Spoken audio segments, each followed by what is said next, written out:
All right, today we are going to be talking about the ways that the British taxed the colonists. As we do this, we're going to name the act as well as the date. We're going to describe the act, how it would make money for the British government. We're just going to use crown for the king's government. And then we're going to talk about one or two results other than anger of the act, as well as we're going to be drawing images throughout to symbolize this act.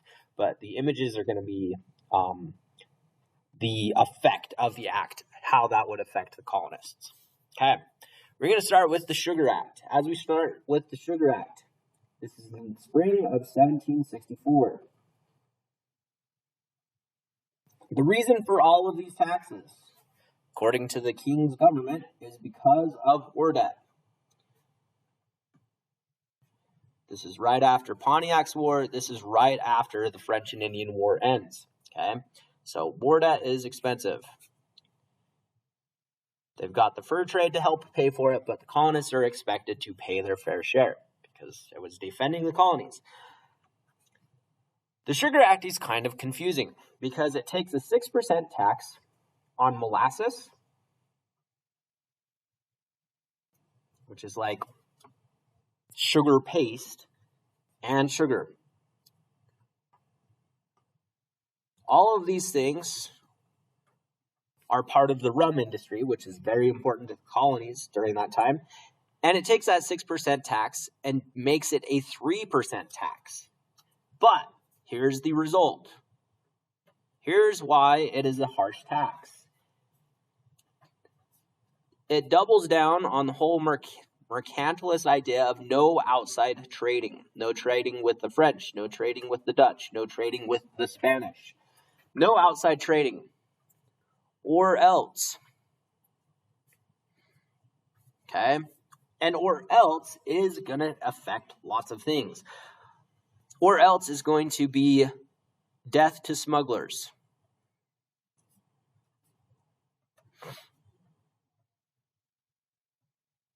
And or else is going to be anybody that's connected with the smuggler's market.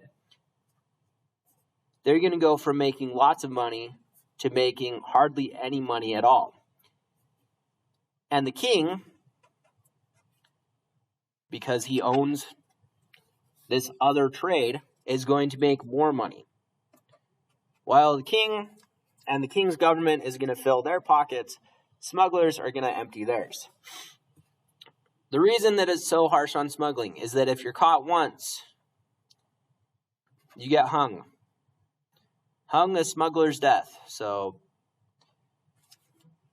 And it's very open. It's very, people see this happening. This is going to affect one region of colonies the most. It's going to affect New England. New England shipping.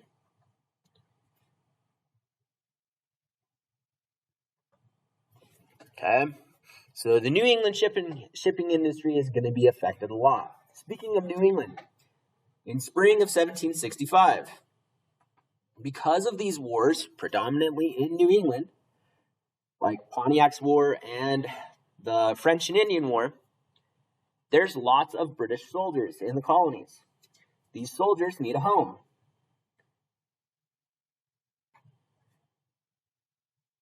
They're going to send the soldiers who need a home, not by building homes or barracks for them, but they're going to send them to the homes of New Englanders. Okay? And the New Englanders are going to be expected to feed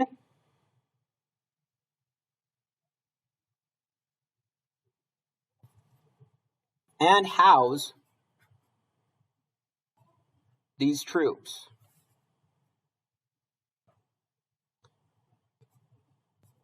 The effects of this are, times are hard anyways.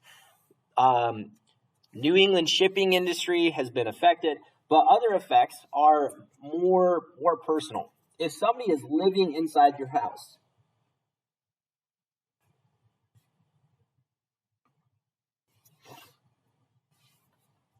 these soldiers are living inside the house, depending on how many rooms you have available, then they're able to see and hear everything you may be saying. This is as they're eating your food, as they're sleeping in your bed. They've got a gun because they're soldiers, so it is an issue of safety. But what affects colonists the most during this time is privacy. They think that they're loyal subjects of the king. But if they're loyal subjects of the king, why does the king and his soldiers always need to be watching, listening, and now many New Englanders see this as always watching, listening, and taking from the colonists.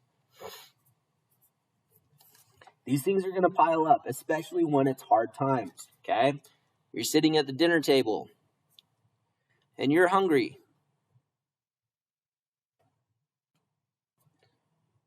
But you can't eat.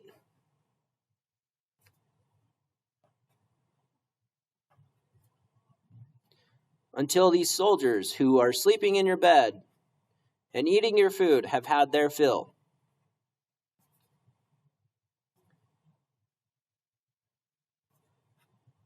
Other effects of the Quartering Act is that people need to mend clothing and provide for them. Okay?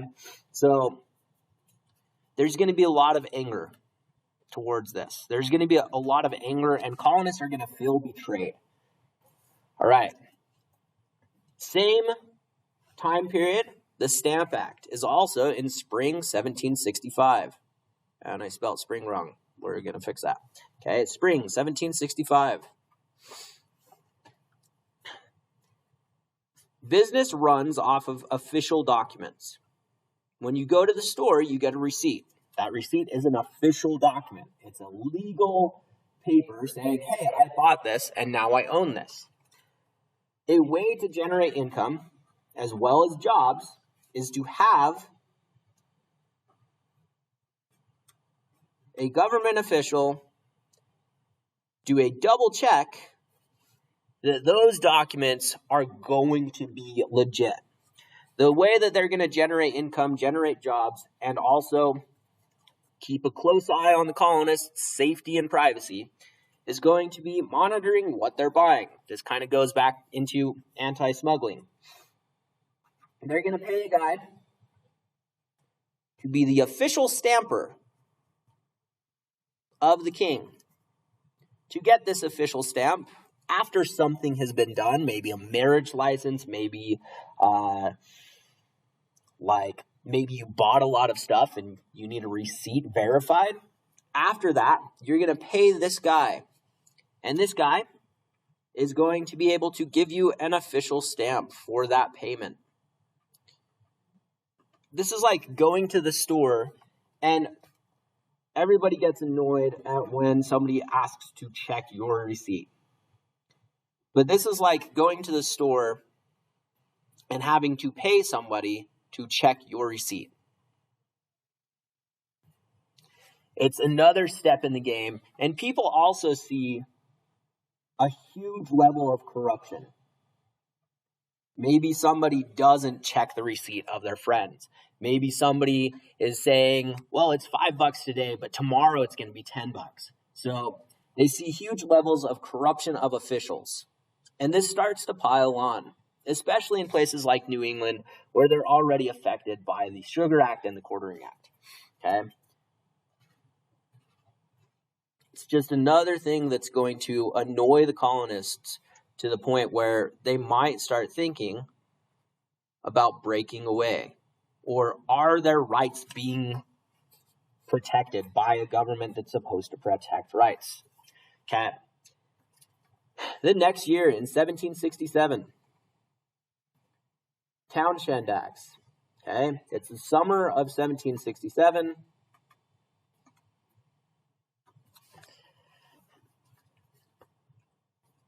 Apparently, there's not enough wealth generated in the colonies. So, the Townshend Acts, named after Charles Townshend, the guy in charge of the king's economy, is going to devise a tax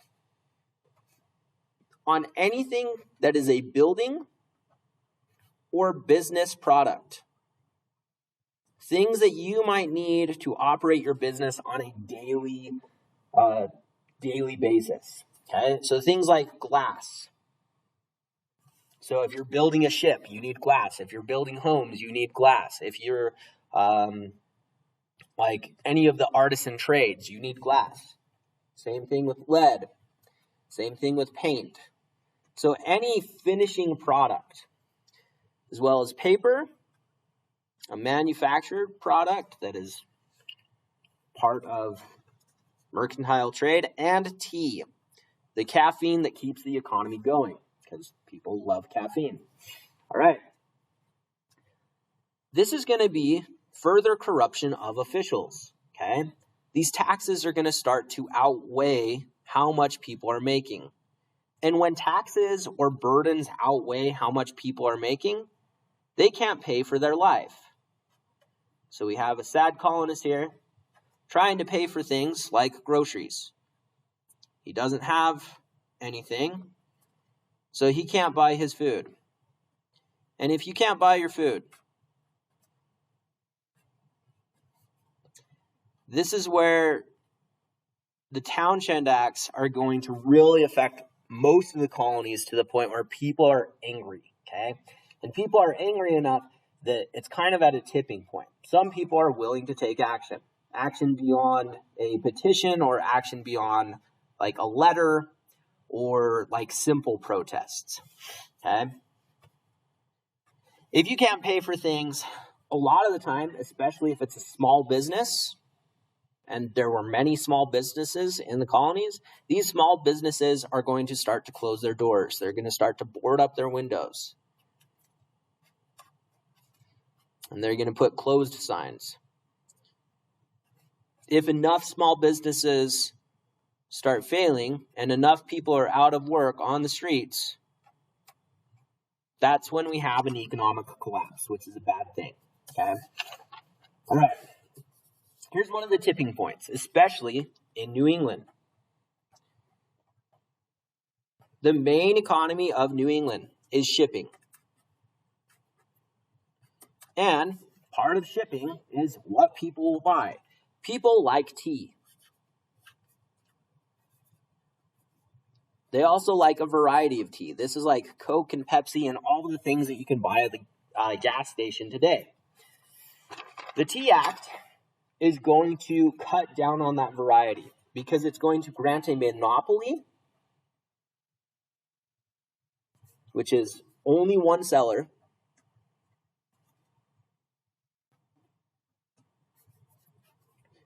for the King's Connections owned tea company.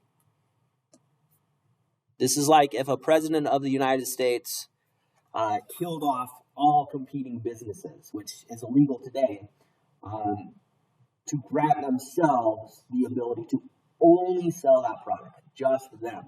Okay? Tea company has exclusive selling rights. How the Tea Act did this is it actually decreased the King's owned tea company and it increased the price of other products. So it increased or decrease the amount of competition because of prices. People, again, see this as hugely corrupt. And instead of a corrupt official, they start to see this as the king may be corrupt. The king is taking money out of people's pockets. Okay? One direct result of this is the Sons of Liberty in Boston are going to dress up as Mohawk Native Americans. They're part of the Iroquois, who were allies of the king, and they're going to have the Boston Tea Company. They're going to throw millions of dollars worth of the king's owned tea company into the Boston Harbor. There's going to be huge effects of this unrest. We'll talk about this huge effects of the unrest in a moment. But really what people see is the king. They see the king taking their money or their business, elevating the king higher than others, and not protecting the general interests of the people.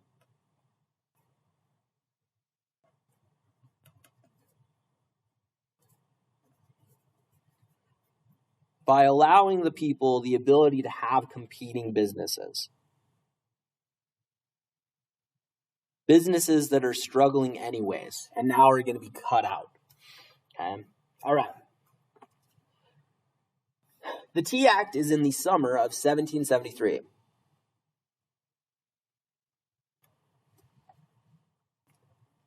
The Intolerable Acts are going to be a direct result of the Tea Party, but it's going to take a year for the spring of 1774 to finish all of the Intolerable Acts, because there's 5 acts that are kind of lumped into these acts, okay? So the spring of 1774. Obviously, if the king's tea is dumped into the harbor, millions of dollars, they're affecting the king's own wallet. So the king is mad. King sees the Boston Tea Party as something that shouldn't be done, okay? So what the king's going to do? Heavy punishments. The best way to deal with unrest is to hit it with a hammer. And the best way to deal with any problem is to affect people's money, okay? Affecting the king's money, affecting the people's money. The biggest part of the Intolerable Acts, this would be like closing Amazon or Walmart today, a place where people get a lot of their products. They closed Boston's ports. Boston's a city that did massive amounts of trade. So closing these ports to trade is also going to take out New England shipping and punish the people of New England, but it's also going to punish everybody else instead.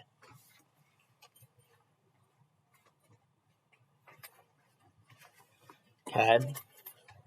Other things that it did is it's going to strengthen the Quartering Act.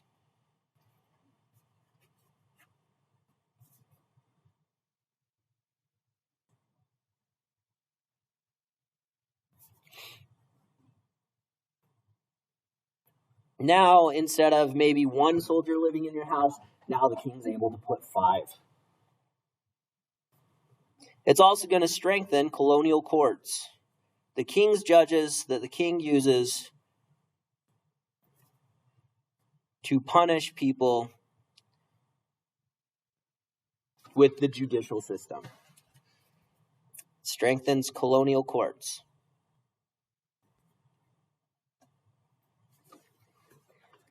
One unintended consequence of the king punishing is the king also, kind of like the French and Indian War, the king begins to weigh who he favors.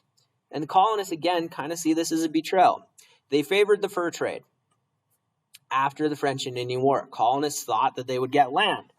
They didn't because of the proclamation of 1763. No colonists west of the Appalachians. This is going to be the king favoring the fur trade again. The king is going to have the Quebec Act,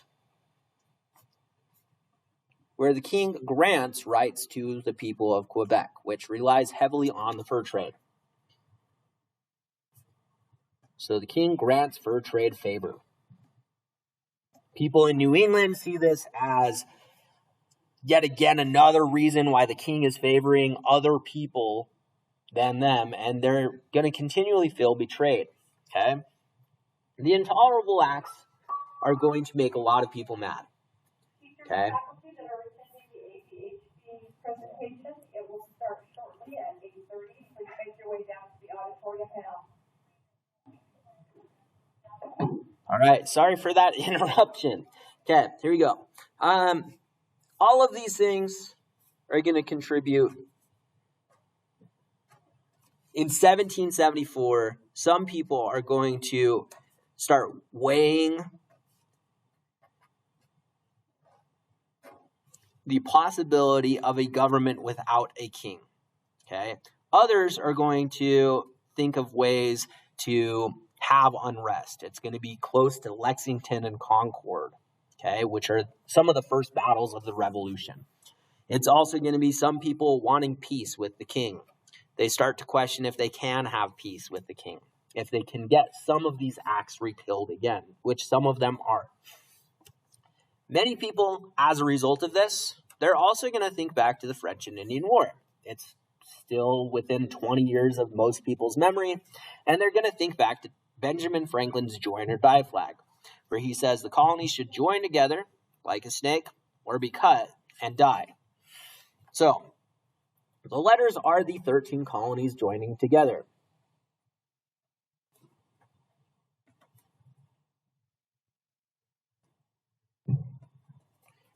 People remember this from the French and Indian War.